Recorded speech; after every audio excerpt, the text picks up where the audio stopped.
Welcome to my kusina. Magluluto ako ngayon ng munggo. So, ito yung mga ingredients natin. Meron tayong bawang, luya, taba. Yan. Ito yung panggigisa ko. Ipiprito ko to. Meron tayong sahog na konti. Tapos may ampalaya tayo. Meron tayong malunggay, chicharon. So, start na nating ibabad yung ating munggo and then pakukuluan natin. At dahil mag-isa ko lang kakain, gagamit lang ako ng ganito karami. Hugasan ko muna tong ating munggo. Kasi galing to ng palengke.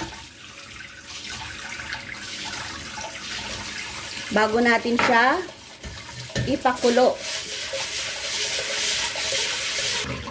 So, ito yung gagamitin kong kaldero.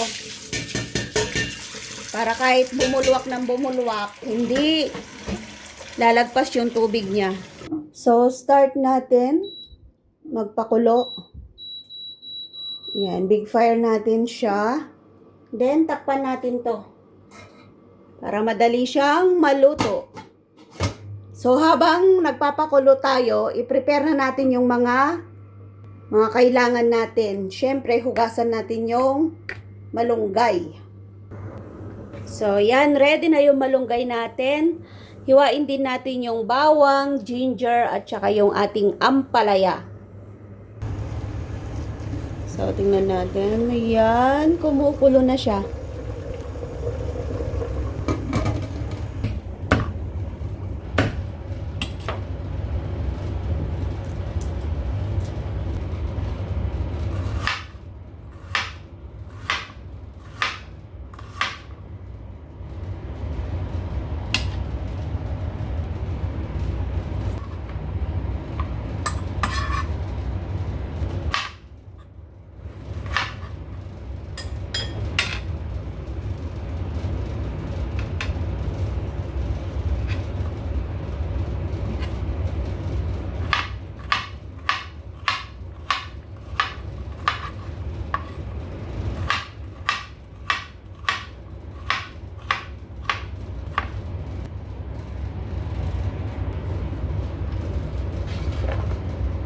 So, ready na lahat yung mga kasangkapan natin para sa ating ilulutong munggo.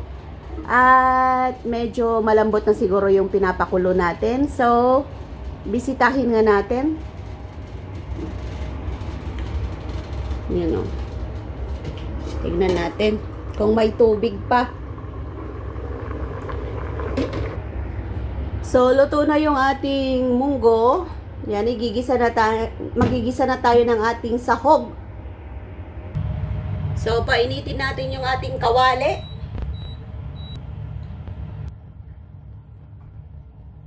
Lagyan ko ng mantika.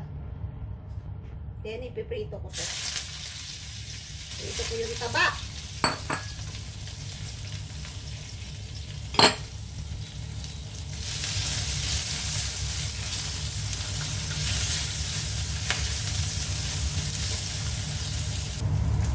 So, tanggalin natin to kasi nakuha na natin yung kanyang mantika.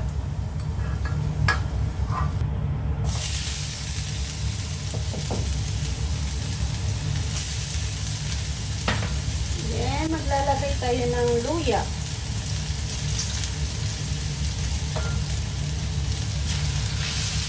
So, ipiprito natin yung ating sahog.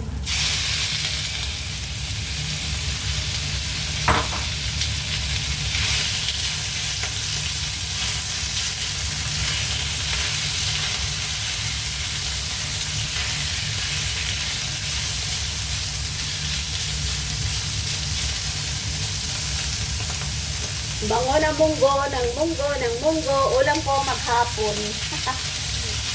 Sino may gusto?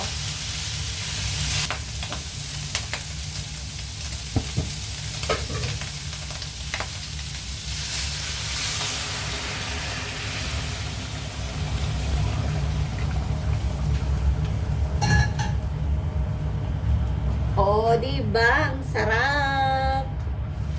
Dami kong ulam.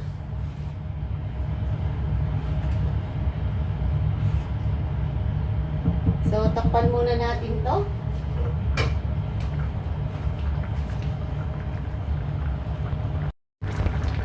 So, takpan ko muna siya.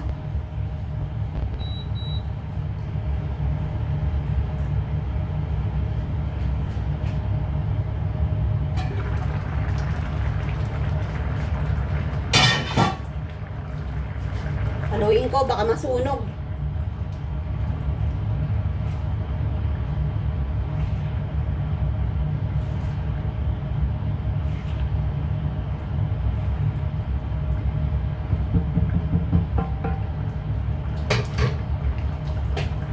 So, titimplahan natin ng asin.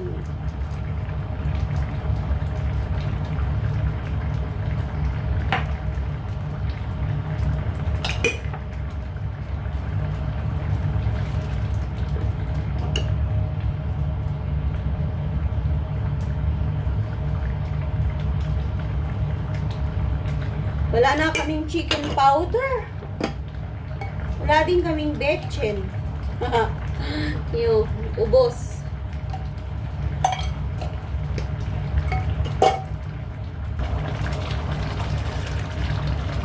Bawasan natin ng tubig niya konti kasi nga masabaw. Nahalo ko kasi baka masunog yung kanyang puwet. Gutom na ako.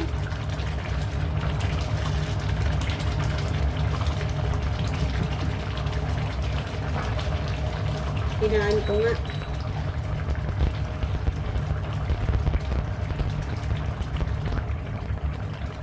Sarap. Dami kong niluto pala.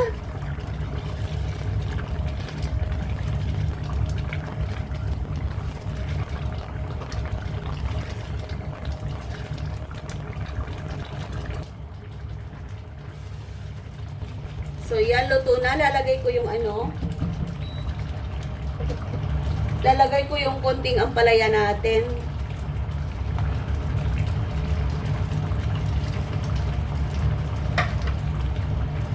Oo, diba? Sarap.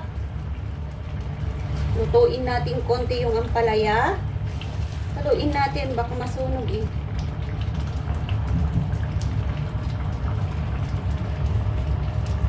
Yan, with ampalaya.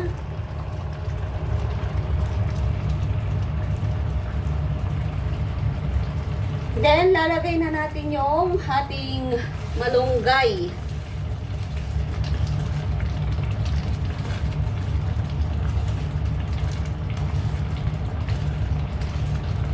Ang sarap-sarap ng aking munggo.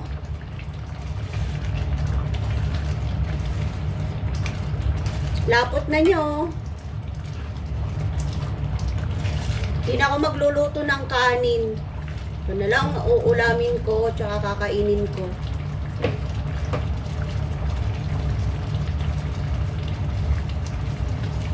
Tutuin lang natin yung ampalaya and then lalagay na natin yung ating malunggay.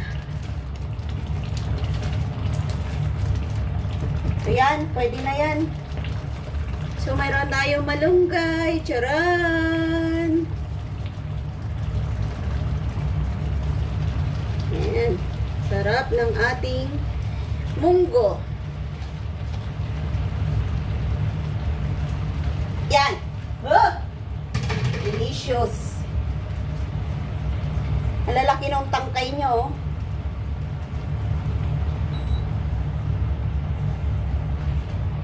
So, yan. Lubog natin yung ating malunggay.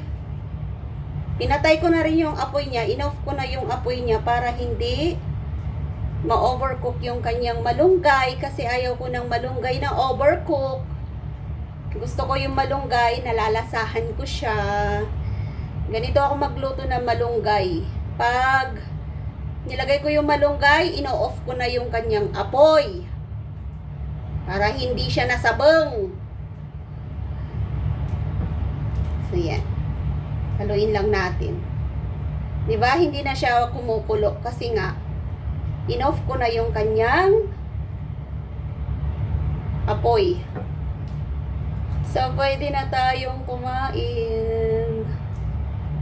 Oh. So, ganito po ako magluto ng malunggay, munggo, at saka ampalaya sa bahay namin. So, ang last minute nating gagawin ay maglalagay tayo ng ating chicharon. Ito yung pinaka-the best. Ang sarap-sarap. Hindi ko na siya tawag doon, puputol-putulin. Ganyan na lang siya. With chicharon. Chicharon. Chicharon. So, yan ang ating munggo. Sarap ng ating munggo.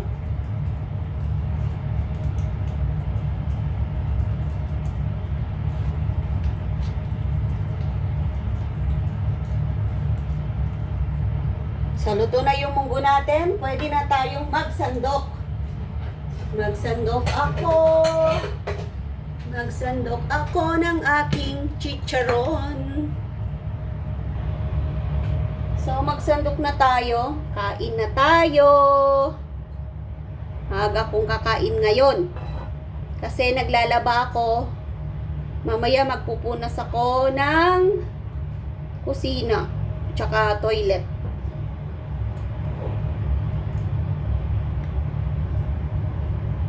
Sino may gusto ng aking munggo? Munggo with chicharon. Sarap. Diba? Kain tayo ng marami.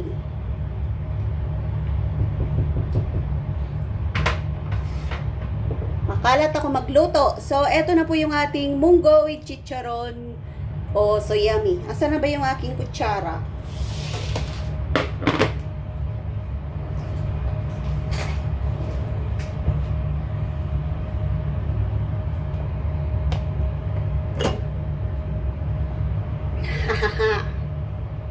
Diba? Ang sarap. Ang dami kong niluto.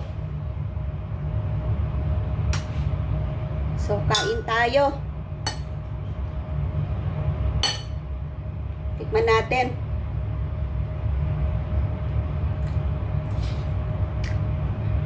Wow, ang sarap.